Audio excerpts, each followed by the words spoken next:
Welcome, all are welcome. So glad you are here today. My name is Jory Costello, and I'm the song leader today. And I have some songs for you today. This is from our hymnal in the Teal hymnal, 1060. We've never done this before, but I like to challenge myself like that. And I think the words, it really explain why we're here and why we're committed to the principles that we say we stand behind. Because we can see the injustices, and we want to do something about it. So that's what this song is about.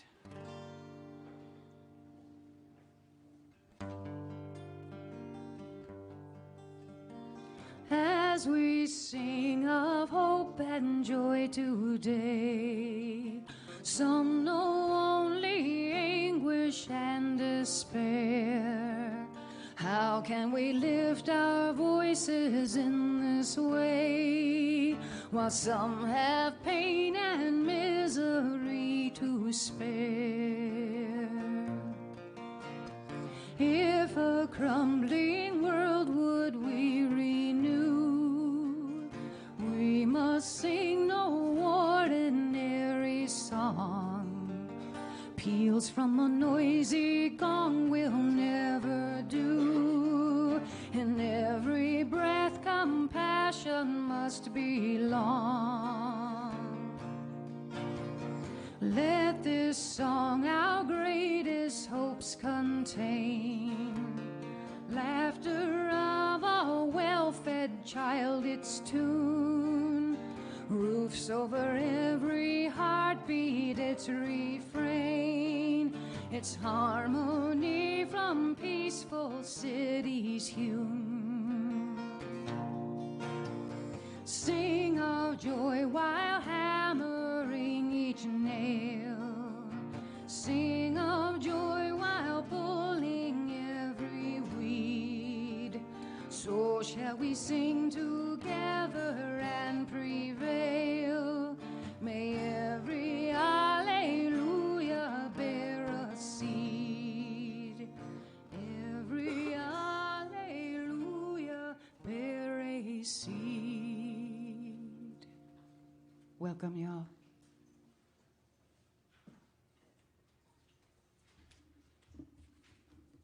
Good morning, everyone, and welcome to UUFF this morning.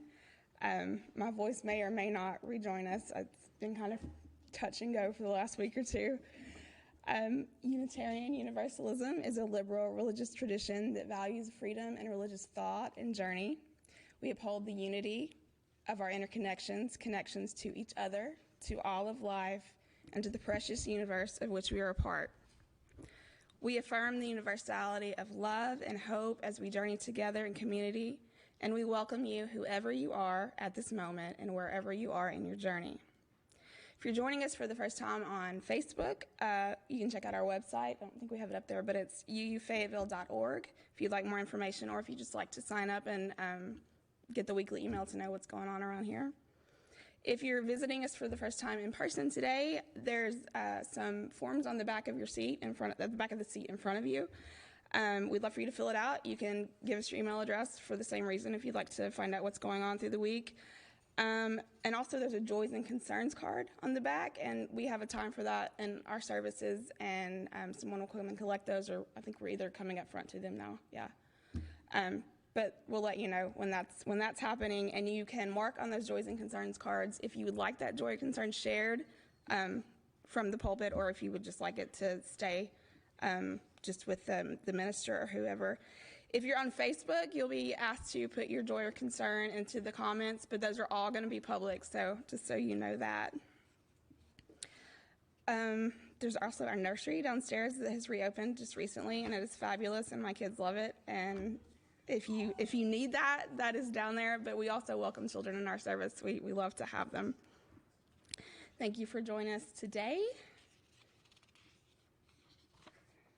And this is still me, I'm sorry. Call to worship. Our call to worship today is from Tanya Marquez. It is now, when we are called as witnesses of the world, to mend it, to change its course, to restore it. It is now, when we are called to act on our values, not to hide, not to fear, but to be bold and loud. It is now that we are called to continue our fight for justice, to organize, to speak up. It is now. Let us gather. Let us give each other courage. Let us move.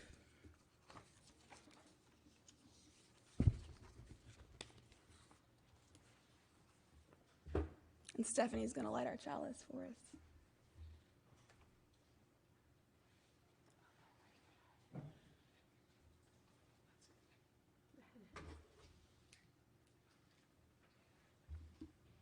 Good morning.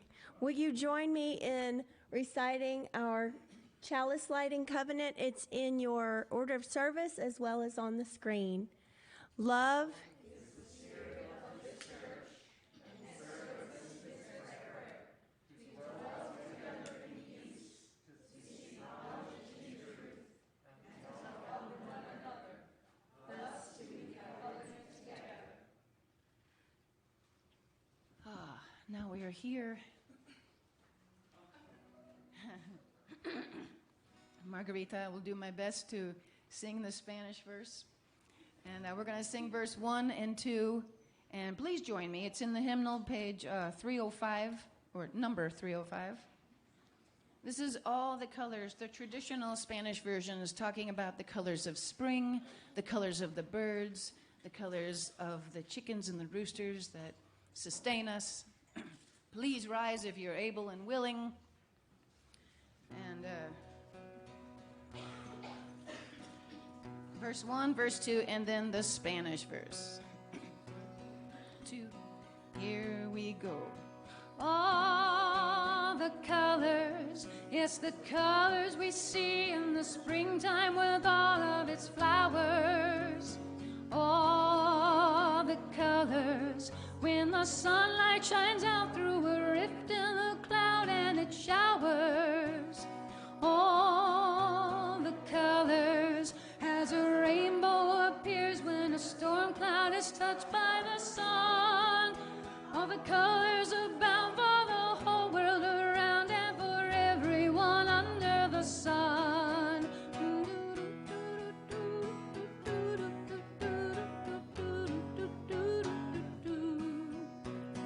All the colors, yes, the colors of people parading on by with their banners.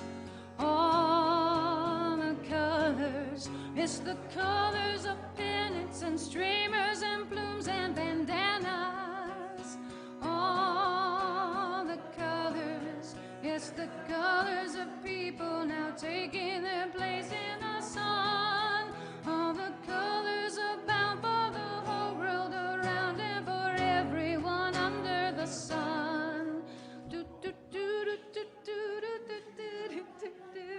For everyone under the sun. Okay, here's our Spanish verse. Here we go. De colores se vistan los campos en la primavera.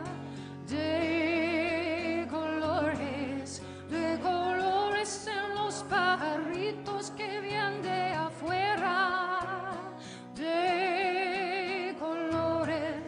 De colores el arco iris que vemos lucir, y por eso los grandes amores de muchos colores me gustan a mí. Y por eso los grandes amores de muchos colores me gustan a mí. Gracias.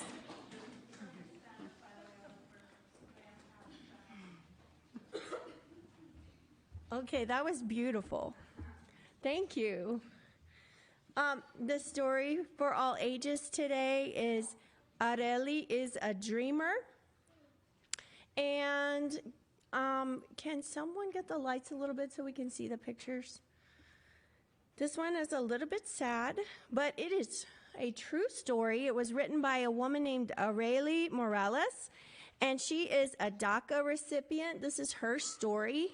And I know lots of little girls just like Areli. Maybe you do too. At Abuela's house, Saturdays were filled with family and sunshine. Aurelie was good at playing el escondite, which is hide and seek, and even better at chasing chickens. She could outrun her big brother Alex and their primas, which is cousins. Yep. When evening came, she sat around a noisy table and ate mounds of tortillas and pollo con frijoles for supper, chicken and beans, yum, her favorite. But Sundays were different. On Sundays, Aurelie and Alex sat in the stuffy living room, waiting and waiting for the phone to ring. "It's your mama and papa," said Abuela from America. "Hola, mama. Hola, papa," said Aurelie in a small voice. "Hola, mi niña," said mama. "Did you get the toys we sent you?" asked Papa. Papa always asked about the toys. "Sí," said Aurelie. "Gracias, mama. Gracias, papa." Mama and papa had been away for so long, they felt like strangers. "When are you coming home?" she asked. She knew the answer. "Oh, mija, we can't come back to Mexico," said mama.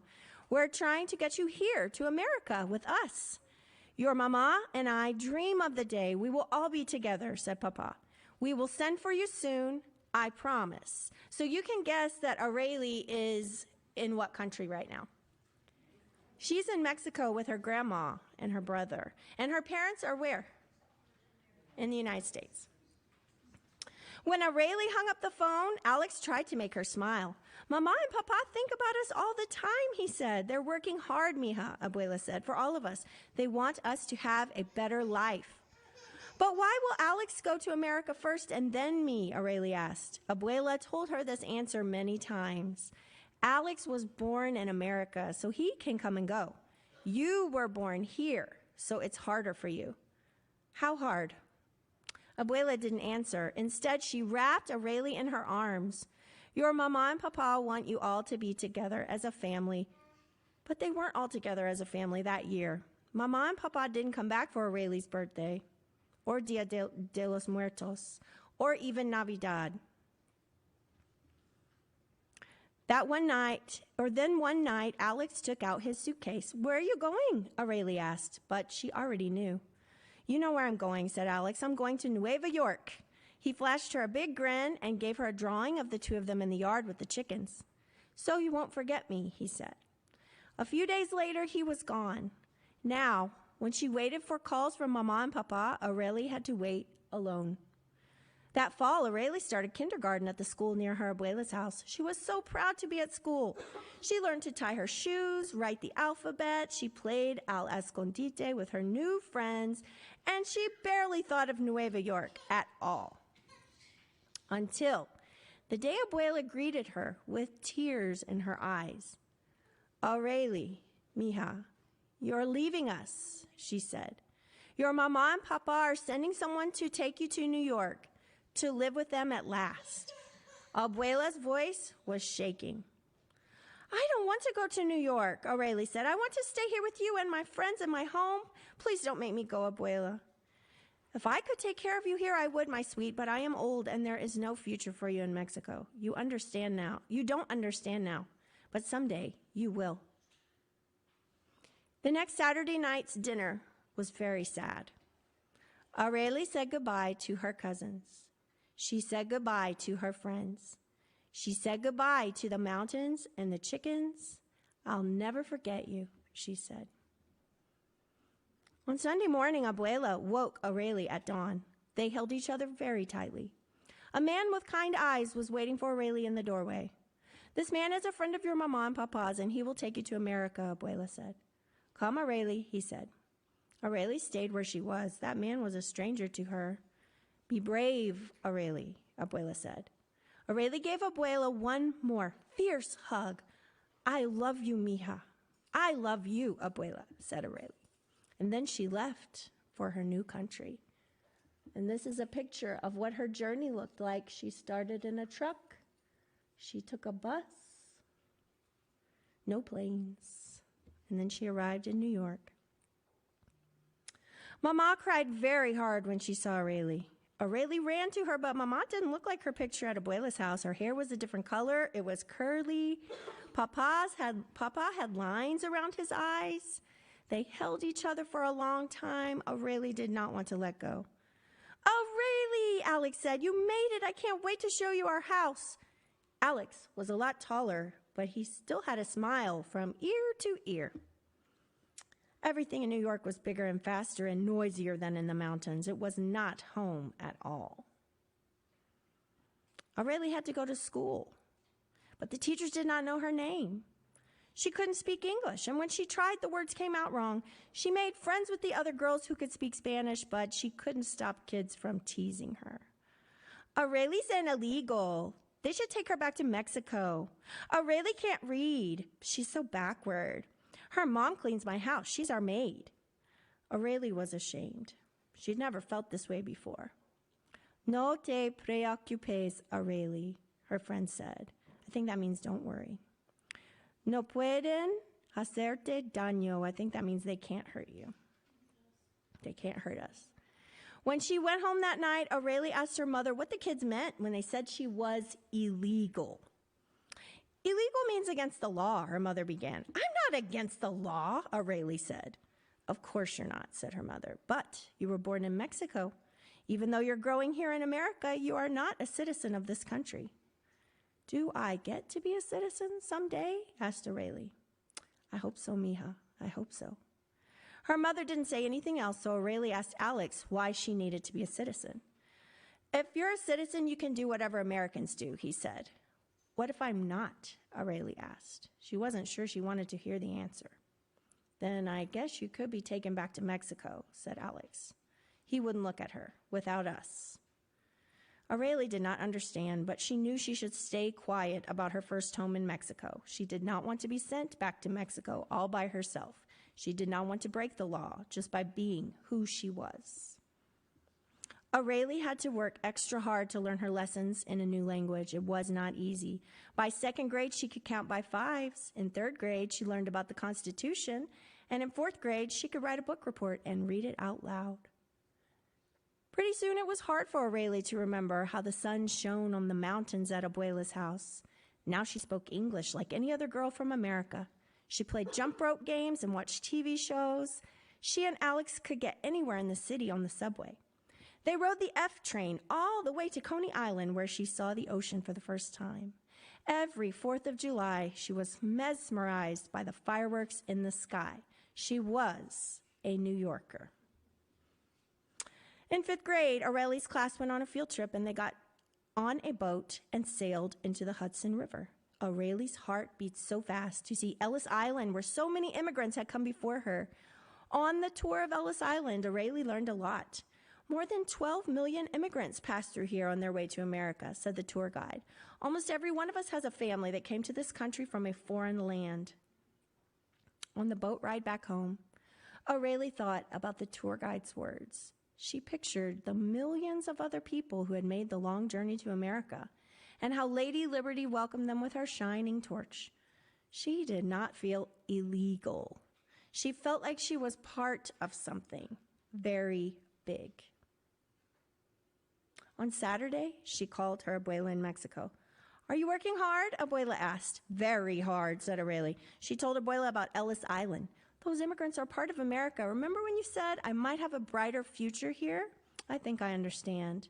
I think you're right. That night, Aurelie looked out over the lights of New York City and dreamed of what she might do someday. She might be a writer and tell her story. She might be a teacher and help children who found themselves in a new land. I could do anything here, Aurelie said to the city sky, and someday I will.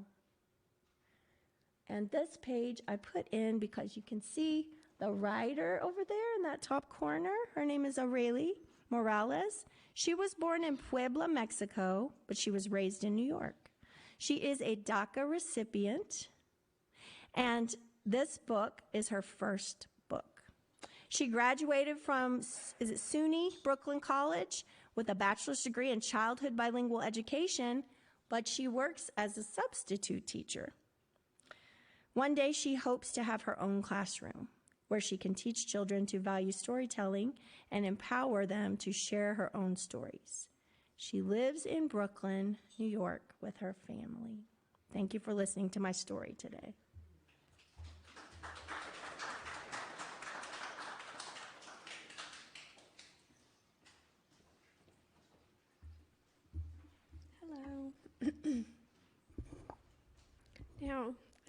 It's time for sharing our joys and concerns. Wasn't that beautiful, that story? Whew. Just hearing about Abuela's adjustment there in New York, and she did adjust. So, as a diverse people, we share our joys and concerns. Sometimes we are very happy, and sometimes we are devastated. And sometimes we're rejoicing, sometimes we're mourning, sometimes we're doing those things at the same time. And in all those, we support and care for one another. So we invite you now, if you'd like, to share your ups and downs as you desire. You can come to the front if you'd like and drop a stone for any joy or concern, whether you've expressed that on one of the yellow cards or not. And as you drop a stone, maybe just reflect on how we support one another. You can bring your cards to me if you fill out one of the yellow cards that are in the seat back in front of you. And if you prefer not to walk up, just hold it up and someone will bring it to me, okay?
And some of you may be joining us via Facebook. So any of those, as Leanda pointed out earlier, if you share those in the chat on Facebook, then they'll be shared. So now I'm going to drop a stone for those joys and concerns that weren't expressed, and joys and concerns of the coming week.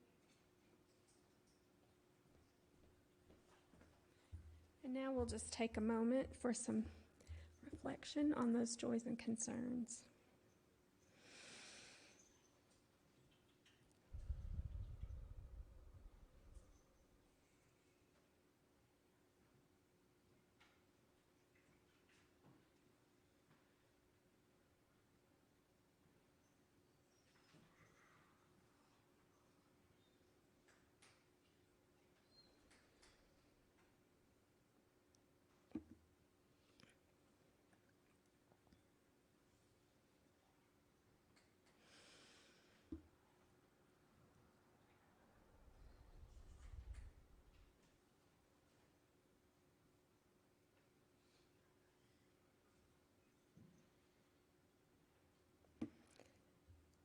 If you want to just come back to the room when you're ready, I have a little blessing to share with you.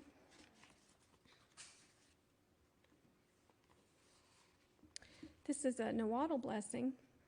It says, the Nahuatl Indians of Mexico considered food sacred, and this blessing is from like 1300 BC. A gift from the Sky Father and Earth Mother.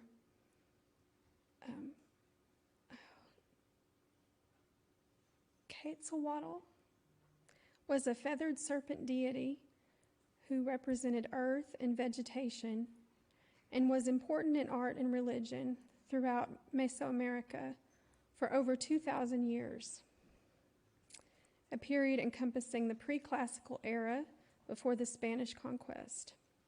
Civilizations worshiping the feathered serpent included Olmec, Mixtec, Toltec, and Aztec, all of whom adopted the tradition from the Mayan people.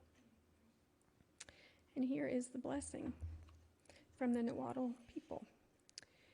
Here with flowers I interweave my friends, let us rejoice. Our common house is the earth. I am come to, here I am standing. Now I am going to forge songs, make a stem flowering with songs. Oh, my friend, God has sent me as a messenger.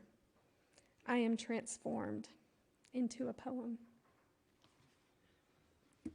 Isn't that beautiful?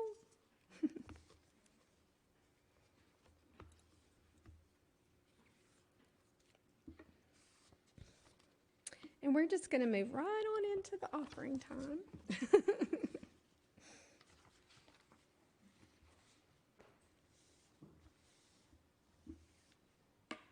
So the important work of our fellowship is possible because of generosity. Generosity of time, energy, talent, skill, and money. And every contribution of any size is greatly appreciated and useful.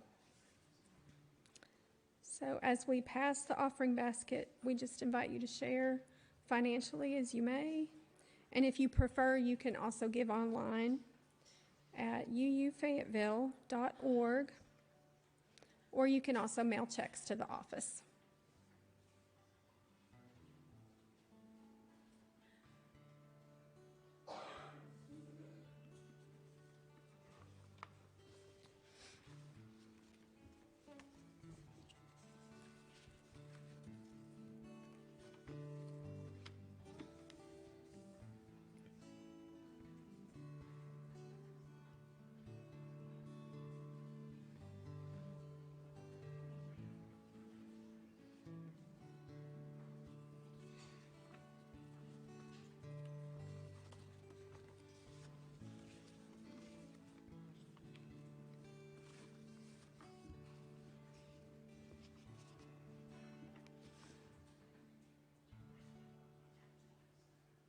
Now, I think Stephanie is going to introduce our speaker.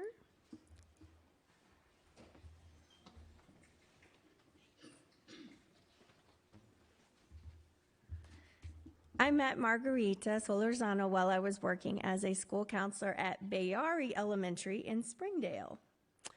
And I was fortunate enough to attend the yearly conference that Margarita's organization puts on. Her organization is called the Hispanic Women's Organization of Arkansas. And this was an incredible experience for me, just meeting community members, business owners, researchers, just on the field of diversity in our community. And it really influenced my work as a school counselor and informed my work. And so I very much appreciated being able to participate. In the late 90s, Margarita and several other women recognized a need in the growing Hispanic community here in Northwest Arkansas. They got together and they founded the Hispanic Women's Organization, a nonprofit community organization whose mission is to advance educational opportunities for Hispanic women and their families, to celebrate and teach others about their cultures, and to become active participants in the community. And Margarita currently serves as the executive director of the HWOA.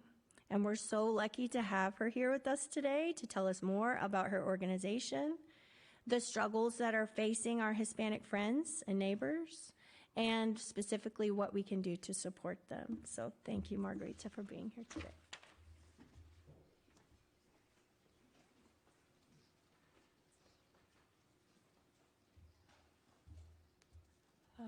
First of all, thank you for having me, and thank you for sharing our story. My name is Margarita Solorzano. I'm an immigrant myself. I have two daughters, and I came to Arkansas in 1996. So a lot of the story of Areli is also probably the story of every immigrant that we come and we have to adapt to a new language, new culture, and also understand a lot of systems within the new place we chose to live. So as Stephanie mentioned, the Hispanic Women's Organization started in 1999 by a group of Hispanic women. I mentioned I came in 1996 here with 2 young daughters, and it was a little difficult because the population was changing and demographics were changing in Northwest Arkansas, but there were a lot of misunderstandings about the cultures, about the reasons that we came here. When I came here, I didn't speak English because I was learning. I knew a few words, but not necessarily I was fluent. However, because of the situations I encounter in order to live here, I had to force myself, or that situations forced me to use whatever language I was able, because I had to find opportunities for my daughters. I have to, and by doing that, I also knew that a lot of other women, a lot of other families were unable to speak for themselves because of the lack of language or the legal status or the working hours they were doing. So I had some flexibility, and overall, I was doing this because I thought that I came here to improve the quality of life for my children, and I was not going to achieve that if I just let things happen to them. So it was a lot of different situations. So when I ran into other Spanish-speaking women at the library, at the supermarket, places, we started sharing our stories, our concerns, and a lot of the women that we met in these places were the only ones in the workplace, Latinas. So it was a lot of misunderstanding of the cultures, and we decided to come together and try to do something. First, it was probably at the beginning, it was just to vent our frustrations, but then it evolved into we need to do more. So as Stephanie mentioned, the organization started in 1999 by a group of mostly Latino women, and from there we decided to start putting together programs that are to help other Latinos. And the first event that we put together was the Cinco de Mayo Festival, and this was to raise money to provide scholarships for Latino students. Back then, many of the students were ESL, and very few were thinking about college. And besides of the legal status, a lot of families were not thinking about improving or sending the children to college because it was too expensive. It was a fear of what they will encounter if they move out of their family circles. And so it was not just giving money, it was and raising money. It was also working with the families to let them know that college was for their kids, that college could be available, and also that it was okay to let the girls go into college and be away. So it was a little, it was more than just one thing. It's a different things that we need to work in order to accomplish our work. The first Cinco de Mayo festival was in in 2000, and needless to say that it was not welcome in the community. So we have a lot of rejection, a lot of people telling us that we shouldn't be here, and many other things. But and when we offered the first scholarships, we raised money to give 5 scholarships of $500, and only 3 students applied. And it was money, it was college, and we were not expecting that people not showing interest. But then we find out why, because we have a lot of ESL students, we have a lot of educators that didn't believe that the students have potential or were college material. So we had to work outside the school system to reach out to the students. So in this, yes, we want the Latino population to improve their quality of life, and we want to be more active. But at the same time, for us and for me in particular, we cannot achieve that if we don't have educated Latinos or immigrants. So in our scholarships, we never mentioned to legal status as a requirement. And for that, so as an organization, we strive to enhance the participation of Latinos in the community by opening channels for better understanding across the different cultures while bringing the diverse community together. And for that, how we can be active participants if we are not at the decision-making table. And we understand that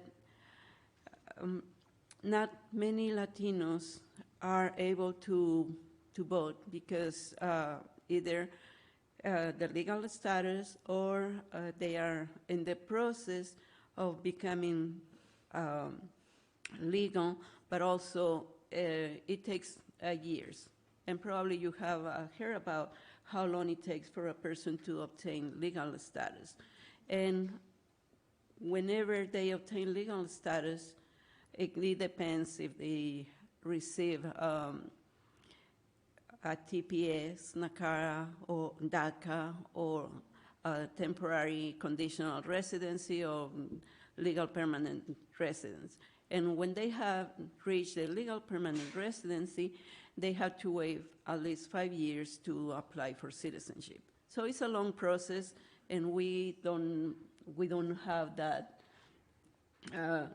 that many people able to vote. So I ask you, and I probably am here preaching to the choir, vote, because that is the you can give voice to the people who are not able.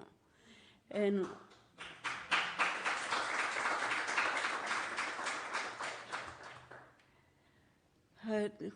with our programs and events, we always try to enhance the opportunities for Latinos, either through the festival.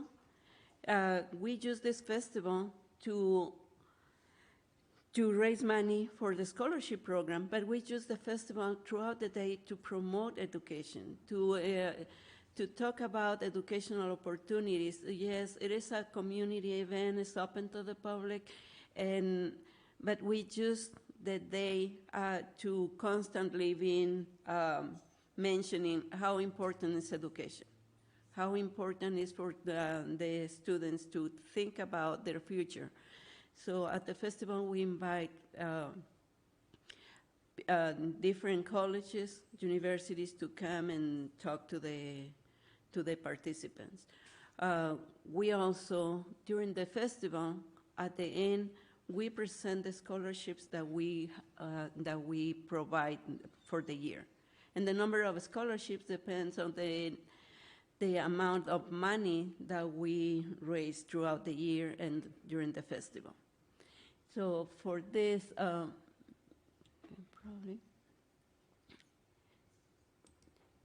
the Cinco de Mayo, yeah, is festive, is bringing the community together, but also we celebrate education, culture, and community. And it is an opportunity for people to enjoy music, and yes, it is to entertain, but it's mostly to educate. And for us, the closing of the festival, when we present the scholarships, we are also showing where the money is going to, but also give the idea of the people, yes, this is your children, your neighbors, your friends. They are choosing to go to college, and your children or the small children can also do the same. So for us, it is another form to educate without being forceful. It's just having something that we all celebrate, but also thinking about their future.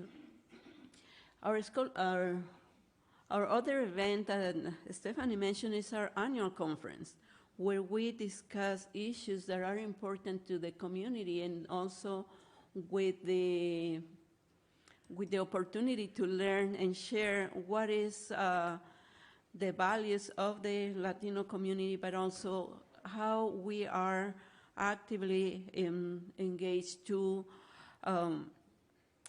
bring discussions to the forefront, because women's issues, politics and representation, higher education, youth, and certainly our keynote speaker. But one thing that we started to include since 1996 is the LGBTQ topic.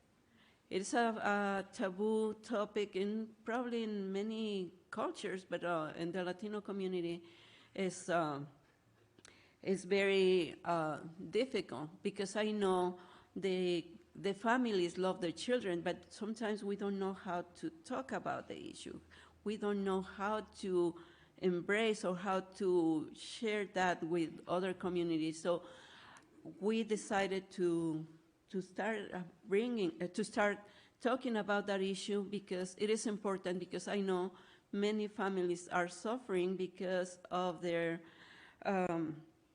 of having children, and because of their religious beliefs, or because of the political beliefs or cultural, is difficult. And sometimes we are pushing our children to things that shouldn't be exposed. And at the beginning, I thought probably nobody is going to show up for this session, and it's been accepted, and we continue doing it. This year, especially, was important because we called the session Children of God, and how to share our identity as a children of God without for people hiding the LGBTQ identity. And that was really important. And let me tell you that it was a lot of, I reached out to different churches, and they didn't want to participate in something like this. Or they used to tell me, oh yes, we accept everybody as long as they live their sinful ways. So no, it's not what I was looking. So we found a couple of churches that were open, and we have a very, very good presentation, because again, trying to discuss issues that are probably difficult in our community, but it's important for them to discuss them in an open forum. As I mentioned, we focus a lot on this during the conference about issues that are important. Certainly the census. The census is something that we always try to have a good count, but last year, our last census was very politically charged and very difficult for people actually to trust the government because, the political climate. And besides, there is always miscount. So we always encourage people to participate, but we don't force them because we also know that exposing people to or sharing information with the climate is not safe. Probably a lot of communities are not going to receive their fair share of tax money, but we have our community that is evolving, and I feel, especially Northwest Arkansas, is changing and is more open to embrace diversity than other places. And maybe next year or next decennium, if we don't have any other special census, we may need to be more engaged in making sure that all the people is counted. So political representation, civic participation, it is something that we, the organization, we do under our programs. And also our events and our conference is always important, but with our programs, we also try to give voice to people. And for this, these are not activities that are going to be in the front page of the newspaper on a regular basis because most of the people we serve are working families. And for this, the GEM program offers different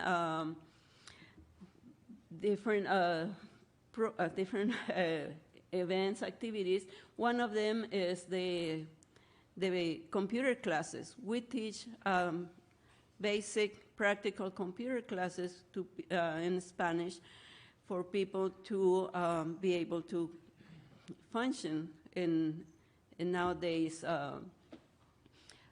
society. In this program, we only require that the person be able to speak and read Spanish. Many people either learn to read on their own because they were not able to attend any type of education in their country of origin, or they have the basic education, 3rd or 6th grade, depending on which country they come from. So over the years, we have assisted hundreds of people on obtaining computer literacy, and now several of them have been able to obtain a better employment. They have been able to apply for benefits for unemployment, to apply for a job, because now it's the way it is done. But in our last graduation, one of the ladies mentioned that she always wanted to be able to have a better job. And she was undocumented when she started learning English and learning computers. When her children turned 21 and were able to apply for or petition for her to be a resident of this country, she was able to also find a different job opportunity. And she said, I was ready because I came to learn English and I learned to computers, and when I got my documents, I applied for a job that pays me a lot more money, and where I don't have to be physically trained every day because of the type of work that I was doing before. So for us, it's a success story, and we appreciate that, and we have a lot of stories like that, but it's what we do under the GEM program, teaching people to acquire marketable skills that they can use to improve their quality of life. We also offer parenting classes. These classes are also in Spanish, and there are issues that are necessary for people to raise their kids in the States. And a lot of the people coming to our classes for this are required by DHS or the juvenile system because of they didn't follow some rules or they didn't understand that some of the things that they were doing in their country are not legally acceptable here. So again, through this program, we have been able to keep a lot of families together because we provide one of the requirements for the courts or DHS for them to keep their children. And again, not from pages, but there are success stories that we keep telling them that they can do the things, they need to learn new things, but also they need to adapt. And for us, just seeing how these families can remain together or how they meet the requirements certainly means a lot, even though our clients will never give us a donation. They will give us maybe a thank you, and that's it. But just by providing this service, we know that they have a better, they will have or will provide a better quality of life for their children and their future.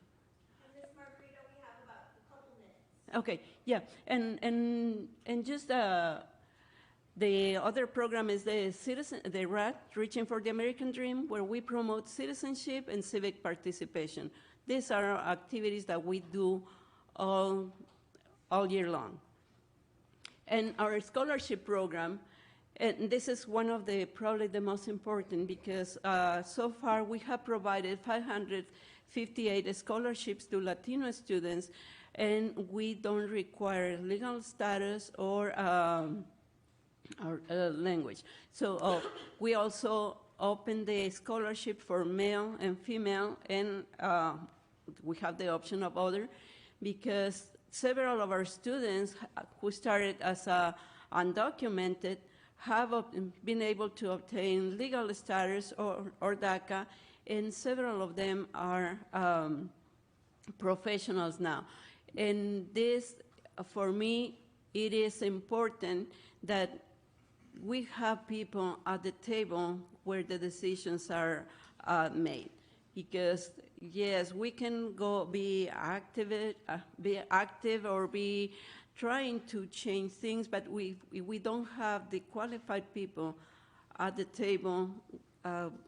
We are not making any progress, and we will keep families depending on others for the decisions. So the scholarship program, it is one of the programs that we usually need support. We need help. 90% of our scholarship recipients are the first in their families to attend college, or many of them are the first in their families to complete a high school education. We need to continue supporting them, and yes, we have improved the number of applicants, but now we don't have money enough to give scholarships to all of them. And again, thank you for having me, and thank you for thinking about your neighbors, Latinos, Hispanics, or now we have different labels, but at the end, we are people, and we are people living in this community. Thank you.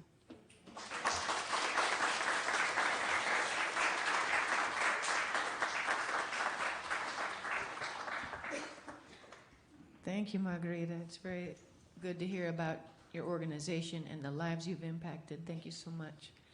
May it continue and grow. May we become more and more aware. Please stand, and if you're able and willing, and let's take this all in. And number 298 in the gray hymnal, Wake Now My Senses. I took a UU song leader liberty and changed a couple words, just so you know. 1, 2, 3, 1. Here Here we go. Wake now my senses and hear the earth call. Feel the deep power of being in all. Keep with the web of creation your vow. Giving, receiving as love shows us how. Wake now my reason, reach out to the new. Join with each seeker who quests for the true. Honor the beauty and wisdom of time. Suffer thy limit and praise the sublime. Wake now compassion, give heed to the cry. Voices of suffering fill the white sky. Take as your neighbor, both stranger and friend, praying and striving their hardship to end. Wake now my conscience, with justice thy guide. Join with all people whose rights are denied. Take not for granted a privileged place. Divine love embraces the whole human race. Wake now my vision of ministry clear. Brighten my pathway with radiance here. Mingle my calling with all who will share. Work toward a planet transformed by our care. Work toward a planet transformed by our care. Thank you. Will you join me in the words as we extinguish our chalice? We extinguish.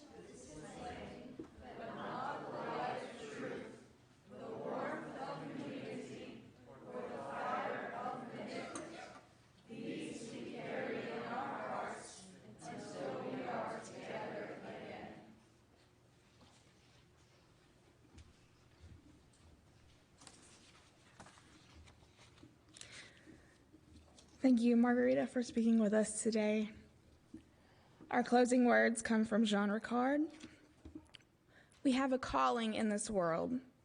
We are called to honor diversity, to respect differences with dignity, and to challenge those who would forbid it. We are people of a wide path. Let us be wide in affection and go our way in peace. Amen. And Jory's gonna do our postlude. Yes, next week, if you want to join in the rhythm and dance section for our postlude, we're going to be singing and dancing to Dance in the Graveyards. It's such a good song. So I'm going to have some rhythm sections, and Diane is going to teach us a line dance. If you come to the dance Friday night, you'll learn the dance that you can participate in Sunday. So let's rock out with coffee and snacks and community and dancing right now.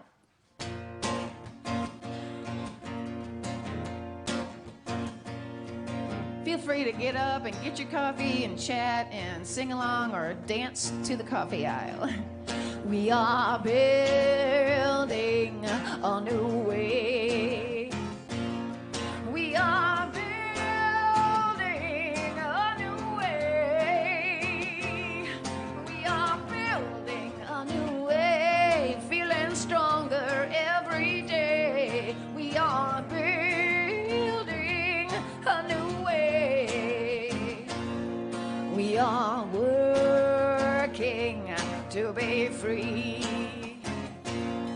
We are working to be free. We are working to be free, free of hate, greed, and jealousy. We are working to be free. Yeah, we can feed our every need. We can feed our every need.